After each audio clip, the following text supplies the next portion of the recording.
let's kind of get set up here for our first talking point. You found an article written by Dustin Baker at Vikings we Territory. love his work. And here, I'll pop these off. All right. The title of the article is 4 teams similar to the 2024 Vikings according to Vegas. Yeah. So this one I think he put out, I don't know, sometime, maybe even today, but sometime in the last couple of days. Again, we're recording Monday. Memorial Day is when we're recording. So if you're looking, I don't know when you're going to listen, but yeah, check out vikingsterritory.com and search up this article and really everything else he's got. But this one seemed kind of interesting because you can be a diehard fan of a team, and I think we're both diehard fans. So it's pretty obvious. Yep. And you can even say that you're objective and you follow the league as a whole, and you can honestly say, like, yes, my team is really good or mid-tier, really bad. You know, I think most people, if they're honest, they would say, like, yes, my team really does look a certain way. But it's kind of interesting to look at what Vegas has the odds for. And in this article, Dustin is listing out other teams in the league that have similar current odds in Vegas to win the Super Bowl this coming year, which I thought at this point, as far as we go, diehard / casual fans, people that are listening to us, maybe it is nice to get a truly objective look at the rest of the league. So yeah, Dustin lists out 4 other teams that have similar odds. Do you recall what the odds are currently for the Vikings? So the Vikings are currently plus 8,000. Okay. Plus 8,000. And I'm not the betting person here in this duo. You are. So you simplified this for me. You put it into terms that a 5th grader could understand. If you bet $10, you would win $800. Yep. So if you bet $10 right now on the Vikings' current odds at 8,000, if they won, the payout would be $810 because you'd get your money back, and then you would profit $800 with those plus 8,000 odds. Yep. And so there's currently a 1.23% chance that happens, or 80 to 1 odds. Yeah. Essentially. So that 1.23% chance, or the 80 to 1, is all just other ways of saying very close to that plus 8,000 odds. So usually if a team is plus some number to win, it means they're the underdogs. And if a team is minus some number to win, then they're the ones to win. I haven't looked it up, but I would imagine the Chiefs right now, usually for this kind of a bet, the Super Bowl in May or June, everybody is kind of looked at as an underdog because it is so far away, and I mean, nobody's a lock to win anything right now. But that being said, I would guess the Chiefs are something like plus 300 or something like that to win the Super Bowl. Is that your guess? Yeah, I have it here. Did you look it up? Okay, I looked it up. My official guess is plus 300. They are plus 550. Ooh, okay. Currently. All right. And the Niners are close second with plus 600. Okay, so the Chiefs and the Niners are the current 1 and 2 betting odds to win the Super Bowl, which makes sense because they're the most recent appearances. They're the most recent teams to appear in the Super Bowl. Yes.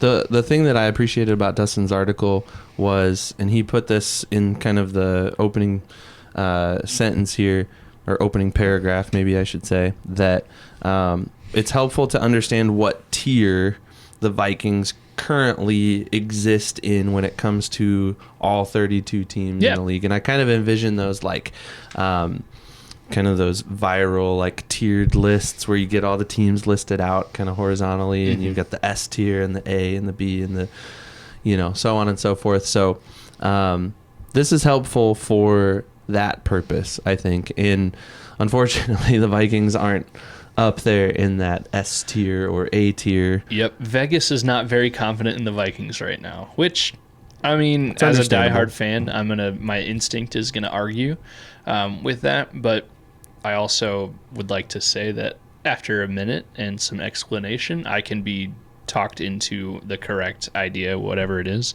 I will say one big caveat is Vegas, just like the rest of us, we have no idea how this quarterback situation is actually going to pan out this season. We have hopes for this season and beyond, but we don't really know. So, yeah, we can dive into this. So Dustin lists out 4 other teams that are similar. One is a slightly better odds than the Vikings to win, but still very close and very similar. Those teams are the Cardinals, the Raiders, the Saints, and the team that are slightly better but not a whole lot is the Seahawks. So what are your thoughts about the Cardinals? Are you surprised to see that the Vikings are viewed, at least by Vegas, as on a similar tier to that team? A little bit. I thought the Vikings were more successful last year than the Cardinals, but then of course the Cardinals started Josh Dobbs, and Dustin lays this out in his article. They started Josh Dobbs for the first half of the season, and on purpose. Yeah, and I think they were just kind of waiting for Kyler Murray to get healthy. They were just kind of buying their time, and seems like he's coming back, and that'll be a good thing for the Cardinals for sure. And they've got Marvin Harrison Jr. To throw to, which will also be helpful. But Dustin points out in the article, and I agree with him, it's going to depend on their defense. If their defense shows up, they could be a sneaky wild card team. Oh, yeah, absolutely. But I would also say the same for the Vikings. If we can get consistent play from Sam Darnold or JJ, whoever, and if our defense can really make a difference and not be really good, shut out good one game and then give up a bunch the next game, if they can be consistent game to game and keep that point differential low and get some turnovers and all that, then I don't know. I think the Vikings could be a sneaky wild card favorite as well. Yeah. So I really do, and this will derail it a little bit. I really do think the Vikings will overperform. I think in his article here, Dustin says that Vegas has the over-under on wins for the Vikings this year, somewhere around 6.5. Man, I'm not going to come out here and say, oh, they'll win, 15. But last week when I was talking to the Breakfast Ball Boys, I think Breakfast Ball Boys, they do not call themselves that. That just came out. The guys from You Betcha and Breakfast Ball. I predicted a way too early season prediction as 11 wins. Ooh, wow. And I really think, man, I know I'm a homer. I know that I am. This is not half full. This is I know. more than half empty. I know. What's wrong with you? I know I'm a diehard. I know I'm a homer. And usually, like you just alluded to, I'm usually the doom and gloom. Like the one that they'll get sacked on the first play of the first game and say, season's over. Like this is ridiculous. You are that person. I can attest to that. I really think, and we can go over this when we do our season game by game predictions. I really think they didn't get worse really at any position. It's just maybe the quarterback, because you're going from what you have in Kirk to what you have no idea. It could be a Pro Bowl type year for Sam Darnold, or 30 interceptions between the two quarterbacks. You never know. Anyways, I think the Cardinals, to get back on track here, the addition of Murray, who I've never been a huge believer in, but the addition of him, presumed healthy, ready to go, plus a massive, talented weapon in Marvin Harrison Jr. Like Dustin says, if their defense holds up, they do look to be a much better team. So I'm okay with the Vikings being compared to the Cardinals right now. I'll say I think the Vikings are better anyways. So the second team that Dustin talked about here was the Raiders. Yeah. And in a similar vein to what you were just saying, Dustin says here, and I quote, "The Raiders are really doing it, bouncing into 2024 with Gardner Minshew and Aiden O'Connell." And that is surprising. They had opportunities to go after a lot of guys in the draft and the UDFA process, and they still have, I would suppose, opportunities to go after somebody, but they've passed on notable names like Spencer Rattler, Joe Milton, Michael Pratt. Like all of those guys have just kind of been like, nope, we're not going that direction. We're sticking with Minshew, O'Connell. And I'm a teacher, so I kind of like once a year or twice a year, depending, I get new groups of kids. Sure, yeah. And it's always like a bittersweet thing, because you're like, what you have with the classes that are leaving, and You don't really know what to expect with this new group. And I worked with a teacher once who would always say, like, it's tough to let go of those old classes because they're kind of like a used car. You know the problems that you have with them. You love this analogy. I love it so much. It's great. It's a good one. But you know what I'm saying, right? No, like, yeah. Like, you know the problems. There are problems, and sometimes they just suck. Mm-hmm. But you deal with them, and you know what you have with them, and that's hard to give up sometimes. And maybe that's the route that the Raiders are taking. They know what they have with Minshew. They know what they have with O'Connell. And they're just going to roll with those two guys and see what happens. I do believe Antonio Pierce, who is definitely a player's coach and somebody people will fight for and fight with, and fight because of. I definitely think Antonio Pierce will raise that organization higher than previous head coaches have. But I think the Vikings quarterback-wise could be in a very similar position that the Raiders have allowed themselves to be in. I mean, what were the Raiders pick? 14 or something? They were only a couple back from the Vikings in the draft. And, I mean, I don't think JJ would have lasted another couple of picks. Sure, Sean Payton is trying to say he didn't really want to trade up for JJ or anything, but F that guy.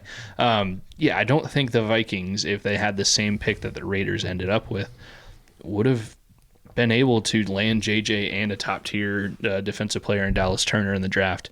The Vikings would have had to definitely fight, scratch, and claw a lot more. And who knows, maybe the Raiders did, and it just didn't work out. I do like Gardner Minshew. He almost brought the Colts to the playoffs last year. Mm-hmm. Dude just comes in and wins. I think he's a better QB2 than Nick Mullins. No offense, Nick Mullins. I think he's a really good QB too. He's kind of got that like Jeff George vibe where like he looks kind of goofy. Yeah. He's got kind of an odd personality, but the difference between Gardner Minshew and Jeff George is he's a heck of a lot more accurate and I think a better quarterback. Mm-hmm. Jeff George was a gunslinger and threw a lot of interceptions, and it was fun to watch because sometimes he hit and sometimes he didn't. Yeah, and you in everything you just said, you could have replaced Jeff George's name with Nick Mullins. Yes. I knew you were going to say that. But you're right. And yeah, I think Minshew, I probably said it on this podcast before free agency really started. I was probably advocating for, because I was the one that was like, I don't really like a bridge quarterback, but it seems like that's what they're going to do. And Sam Darnold, for whatever reason, wasn't really on my radar until free agency was about to hit.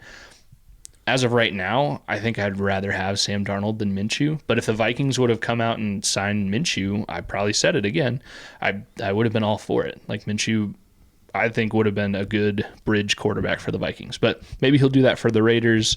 Maybe O'Connell will win the job. I assume they're going to have a competition. I don't know that they would pencil either of those guys in as a QB1 right now, unquestioned. So, yeah, I could see the Raiders. They were a tough team. The Vikings narrowly, by the smallest of margins, beat them last season. But yeah, I don't think the Raiders did a whole lot to get better other than solidify their head coach position. So I don't think they got a lot worse, though, either. So agreed. Next team, the Saints. Mm-hmm. Same odds currently, plus 8,000 as the Vikings. Another team that's not budging really on that quarterback position. Yeah. And I think maybe part of it is just out of obligation to their own pocketbook. They paid the guy. They paid Derek Carr. Yeah. And I forgot how much his contract was for. I just looked it up. Derek Carr's contract that he signed prior to last season was for 4 years up to $150 million.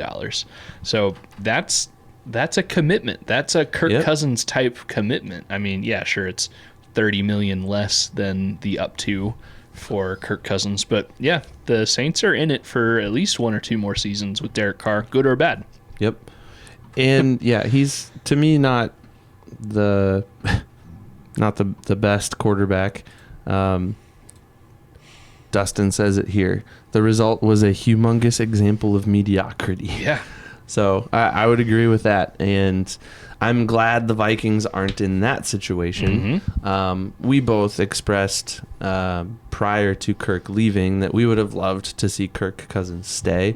And I would not have been upset with that. And I don't think the Vikings would have been in the position that the Saints are in with Kirk. I mean, rolling forward with Kirk would have cost a lot, but it would have been a cost that was worth paying. To have consistency at that quarterback position, to have the leadership that comes with Kirk Cousins, to have the toughness that comes with Kirk Cousins. Ultimately, he's gone. We can't do anything about that. I'm still a little sad. We could do a whole, if not a whole podcast, a whole series of podcasts right now on the what ifs of Kirk Cousins staying in Minnesota rather than going to Atlanta, which that might be a cool, like, maybe we'll have, if there's some more dead space in the season, we can have a couple of what if episodes. A topic that comes to mind right now for that is what if Sam Bradford's knee didn't just go missing somewhere. But yeah, you're right. I mean, I think the Vikings would have definitely been leaps and bounds ahead of the Saints are right now if Cousins would have signed with the Vikings just a few months ago. But I still think the Vikings are at worst they're tied with the Saints on level of team. You could probably go back and forth position by position where every team might win out on, oh yeah, this one has a better this one has a better that. But yeah, they're the ones to me that feel like the Vikings and the Saints feel the most similar, and they're probably going to end up with a very similar record, barring any injury or anything crazy. Side note really quick, because we were talking about Kirk, I saw a tweet, I think it was today, somebody did a just totally ridiculous playoff bracket for this coming season, and it had the Vikings beating the Falcons in the NFC Championship game to go to the Super Bowl. Can you imagine the week leading up to that hypothetical NFC Championship game with a J.J. McCarthy-led Vikings hosting a Kirk Cousins-led Falcons, and I can't picture. I think Minnesota would disintegrate. I just it would. I don't know what would happen. It would be so crazy. We'd get 1 billion downloads on our podcast that week. Like, it would be the story of the tale of the tape. It would be a story that has been building for years. Script writers, if you're listening, put it in there. NFL script. We know it's out there. We know that you write these things into the season. So there's your storyline there. I don't want that. I don't know. That just thinking about that kind of a thought process just makes me uneasy. The Vikings won for what the Vikings go to the Super Bowl in that scenario. It's Vikings Falcons in the NFC Championship game, and the Vikings win. Oh, okay. And this was obviously made by a Vikings fan because the Vikings go on to win the Super Bowl. I don't remember who was on the AFC side. It doesn't really matter. I did see a weird YouTube video last season where this guy just sat in front of his computer and made the Vikings get the number 1 seed overall. I don't know. Maybe you should Google the Skull Hop or something like that. Just Google that and see if you can find that video. But yeah, people put out some crazy stuff. Hey, that video got some views. I liked that video a lot.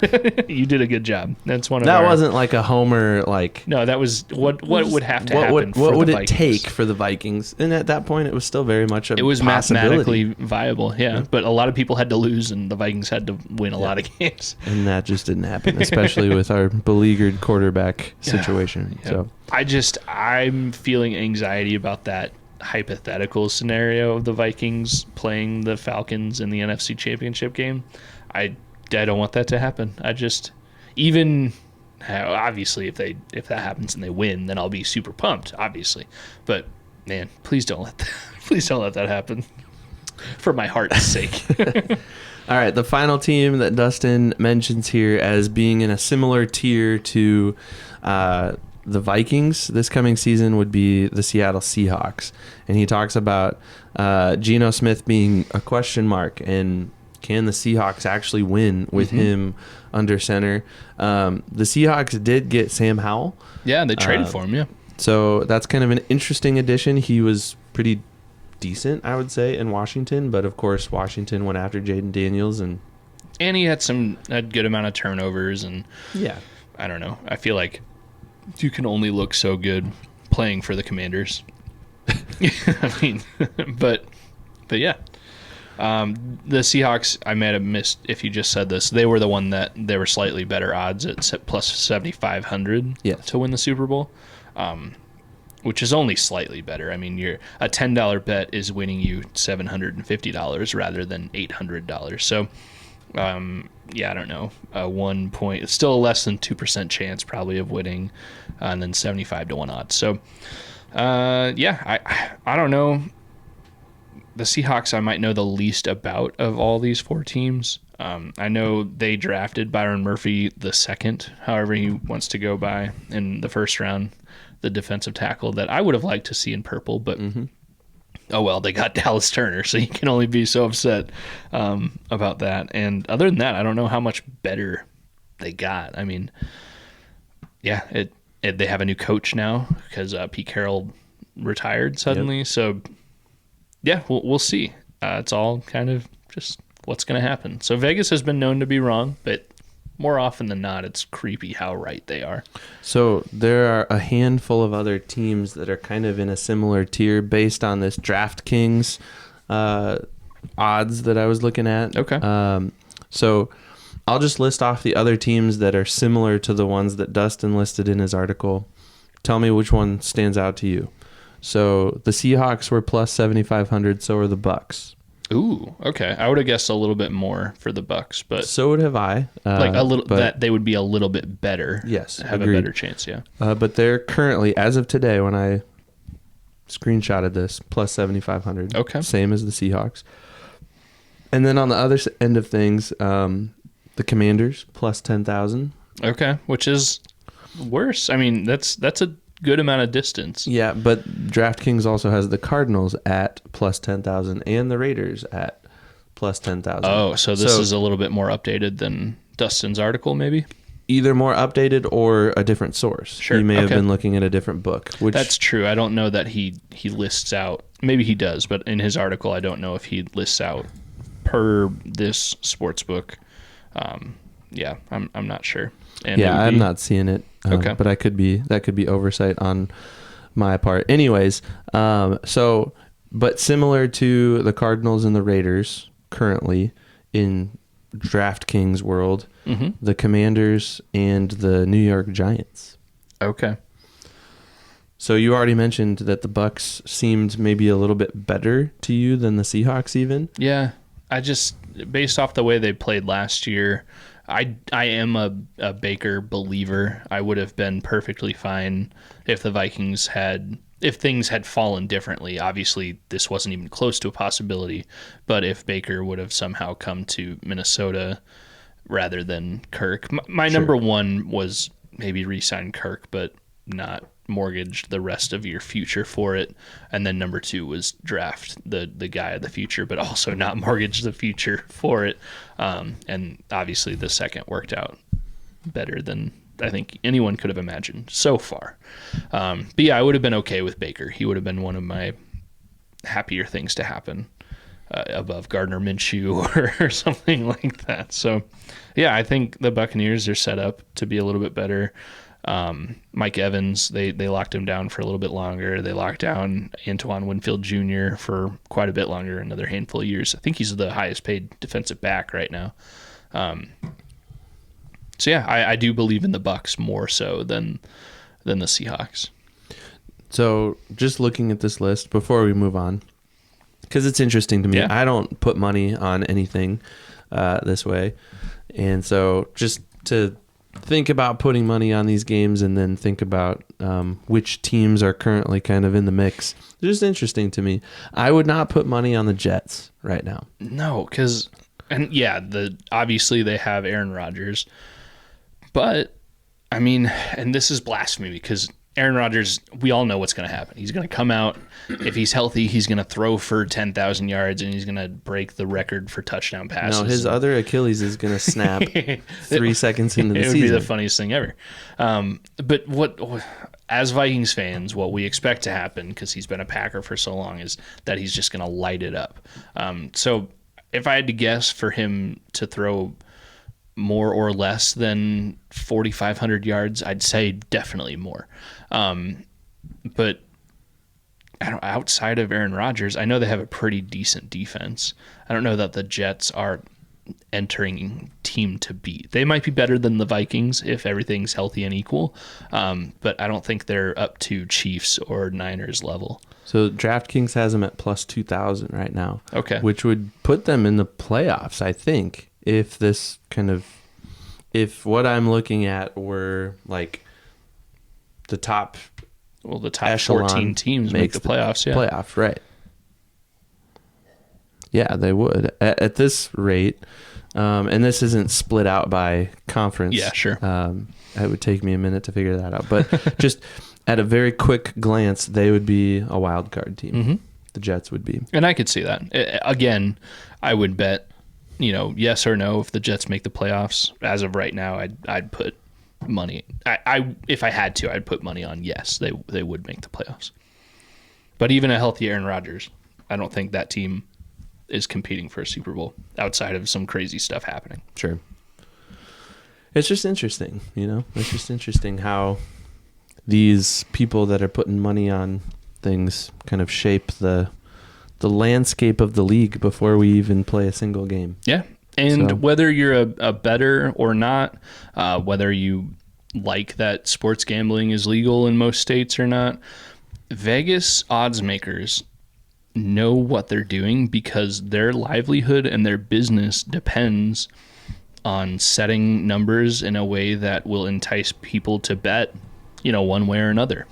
Like if they have a good feeling that the Vikings are going to win 7 games, they're going to set that over under at 6.5 games or maybe 7.5 games, and they're going to find that sweet spot, and that's what they do for a living, and for the most part they're really good at it. So that's why it's always kind of creepy that, like, man, Vegas, they seem to know what's happening. They seem to be able to predict the future. If they bet the over under for points in a game at 47 points, you better believe it's going to be right around like 20 to 27 as an end score. Like they know what they're doing. All right, man.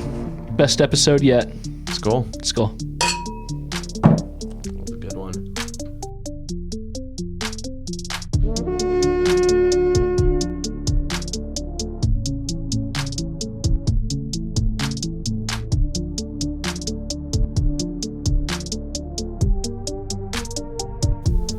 Hey Vikings fans, Evan here from the Skull Hop, and we just wanted to say thank you again so much for listening to the Skull Hop, and we also wanted to take one more opportunity to let you know that this episode of the Skull Hop has been brought to you by Big Top Ventures.